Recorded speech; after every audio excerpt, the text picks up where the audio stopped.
Assalamualaikum warahmatullahi wabarakatuh. Alhamdulillahi rabbil alamin.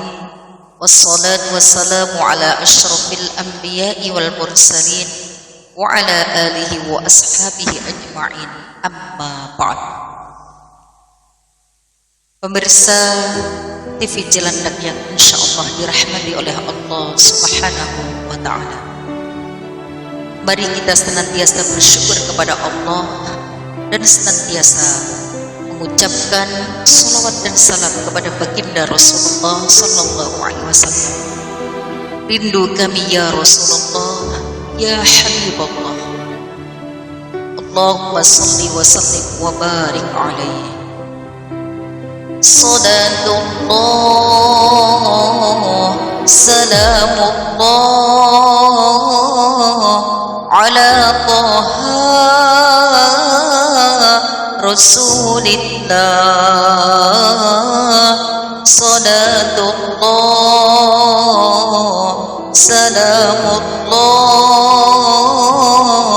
ala Yasin Habibillah. Tawassalna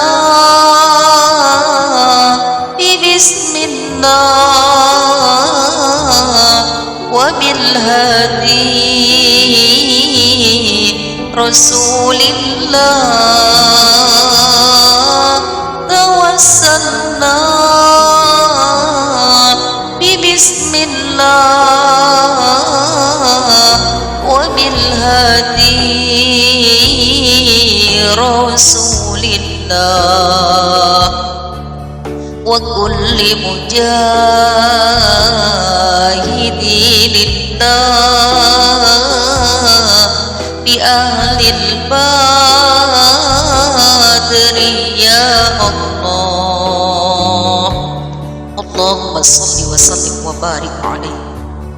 Mari kita senantiasa meningkatkan rasa cinta kita kepada Kanjeng Nabi Muhammad sallallahu alaihi wasallam, senantiasa dapat mengikuti sunnah-sunnah beliau.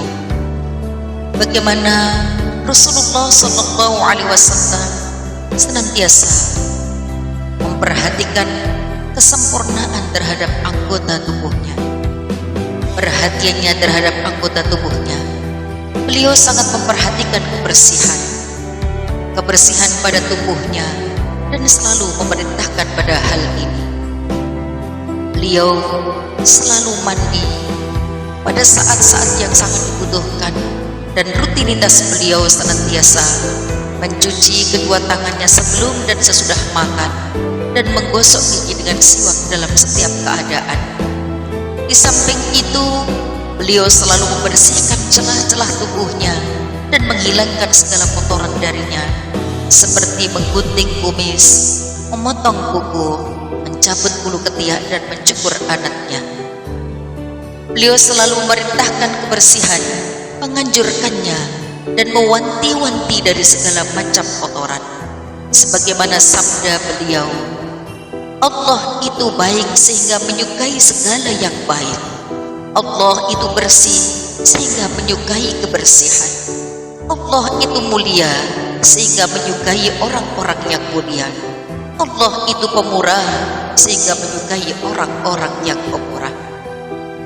Dalam hadis lain disebutkan bahwa beliau bersabda, lakukanlah olehmu kebersihan sebisa mungkin, karena Allah menegakkan Islam atas dasar kebersihan, dan sekali-kali tidak akan masuk surga selain setiap orang yang bersih. Bukti nyata tentang kebersihan tubuh beliau adalah keringatnya yang baik dan baunya yang melebihi minyak ambar dan kasturi. Harum semerbak, keharumannya semerbak di jalan manapun yang dilalui oleh beliau. Tidak diragukan lagi bahwa hal ini merupakan salah satu ciri khas daripada baginda Rasulullah sallallahu alaihi wasallam. Bagaimana perhatian beliau terhadap rambutnya? Beliau juga memperhatikan rambut dengan selalu membersihkan, meluruskan dan menguraikannya. Sahabat Anas radhiyallahu anhu berkata, baginda Rasulullah sallallahu alaihi wasallam selalu mengenakan minyak rambut, menyisir jenggotnya, dan banyak menggunakan qina. Qina adalah sobekan kain yang diletakkan di atas kepala ketika menggunakan minyak rambut untuk melindungi sorban beliau. Bagaimana perhatiannya terhadap matanya? Sahabat Ibnu Abbas radhiyallahu anhu berkata, sesungguhnya baginda Nabi Muhammad sallallahu alaihi wasallam selalu memakai celak setiap malam, 3 kali di mata sebelah kanan dan 3 kali di mata sebelah kiri. Bagaimana perhatiannya beliau terhadap giginya? Beliau selalu mencukil sisa makanan pada giginya setiap selesai makan, dan beliau bersabda, alangkah baiknya umatku yang selalu membersihkan dan mencukil sisa makanan pada giginya. Seseorang bertanya, siapakah orang-orang yang harus mencukil sisa makanan pada giginya? Maka beliau menjawab, orang-orang yang membersihkan dan mencukil sisa makanan pada giginya, yaitu ketika waktu akan berwudu dan setelah makan. Membersihkan dan mencukil sisa makanan pada giginya pada waktu berwudu adalah dengan berkumur-kumur, menghirup air dan menyela-nyela jari-jari tangan. Adapun membersihkan dan mencukil sisa makanan pada giginya setelah makan, sesungguhnya tidak ada sesuatu yang terdapat sisa makanan di antara giginya ketika dia sedang melaksanakan sholat. Perhatian beliau terhadap gigi dan keharuman bau mulutnya dilakukan dengan selalu menjaganya melalui penggunaan siwak dalam segala kondisi. Ketika akan melaksanakan sholat, ketika akan berwudu, dan ketika hendak tidur, dan juga setelah bangun dari tidur beliau. Beliau memerintahkan dan menganjurkan umatnya untuk melaksanakan hal itu, sebagaimana sabda Rasulullah SAW. Beliau bersabda, siwak menyucikan mulut dan mendatangkan keridhaan Allah Subhanahu wa ta'ala. Beliau juga bersabda, kalaulah sekiranya tidak memberatkan umatku, niscaya aku perintahkan mereka agar bersiwak setiap kali akan sholat. Menurut riwayat Al-Bazzar dan At-Tabari bahwa beliau bersabda, aku akan wajibkan kepada mereka bersiwak pada setiap kali akan sholat, seperti telah aku wajibkan kepada mereka untuk berwudu. Bagaimana perhatian beliau terhadap pakaian dan bentuknya? Rasulullah SAW menjelaskan kepada kita bahwa pakaian yang baik adalah sifat para nabi dan ciri khas mereka yang asli. Nabi kita Muhammad SAW adalah penghulu para nabi. Beliau adalah makhluk Allah yang paling bersih tubuhnya, pakaiannya, rumahnya, dan tempat duduknya. Dalam sebuah hadis disebutkan, aku belum pernah melihat seorang pun yang serupa dengan orang ini, yaitu baginda Rasulullah SAW, yang lebih baik tampan wajahnya dan lebih bersih pakaiannya.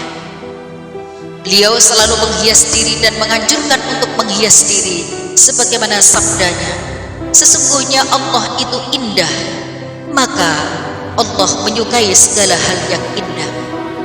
Dalam berpakaian, beliau selalu memperhatikan tempat dan keadaan. Apabila tamu-tamu utusan datang, beliau menyambut mereka. Beliau menghias diri dengan pakaian jubahnya atau dengan sesuatu yang sesuai dengan tamu dan keadaannya. Apabila tiba hari raya Idul Fitri dan Idul Adha, beliau menggunakan pakaian khusus. Demikian pula apabila tiba hari Jumat, beliau pun memperhatikan hal itu, sebagaimana sabdanya, baguskanlah pakaian kalian dan perbaikilah rumah tangga, sehingga seakan-akan kalian indra pembau di antara manusia. Dan sabdanya yang lain, beliau bersabda, sesungguhnya apabila Allah memberi nikmat kepada hambanya, dia suka melihat bekas nikmat itu padanya. Dan juga beliau bersabda dalam hal lain, di antara penghormatan seorang mukmin kepada Allah adalah tentang kebersihan pakaiannya dan keridhoannya atas hal yang sederhana. Selain itu, beliau juga melarang umatnya mengotori pakaian dan selalu memerintahkan agar mengangkatnya dari tanah, sebagaimana sabdanya, "Angkatlah kainmu, karena itu akan lebih bersih dan langgeng." Bagaimana Rasulullah SAW memperhatikan keadaan rumah beserta tempat sujud sebagaimana masjid yang digunakan sehari-hari oleh beliau dan juga para sahabatnya. Rasulullah SAW sangat memperhatikan kebersihan rumahnya dan menyukai kebersihannya. Beliau juga menganjurkan agar umatnya melakukan hal itu sebagaimana sabdanya, "Bersihkanlah halaman rumahmu." Beliau juga memperhatikan kebersihan masjid dan merasa senang terhadap orang yang melakukan tugas itu.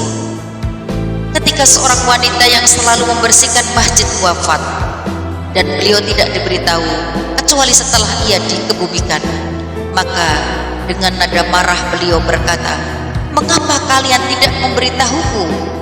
Lalu beliau pergi menuju kuburan wanita itu dan melaksanakan sholat untuknya. Di dalam masjid, beliau ketika ada seseorang yang khusus membersihkan dan mengharumkan ruangannya dengan mujmar yang dibakar, maka orang itu bernama Nu'aim al-Mujmar, dinamakan al-Mujmar karena dinisbatkan kepada tugasnya. Hal itu tidak khusus di masjid beliau saja, tetapi beliau menganjurkannya di tempat-tempat lainnya secara umum untuk senantiasa membersihkan dan memberikan kewangian kepada ruangan-ruangan masjid yang lain.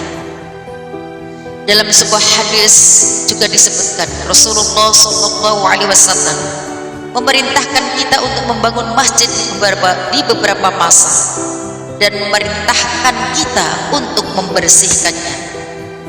Dalam sebuah riwayat disebutkan, dan untuk membaguskannya.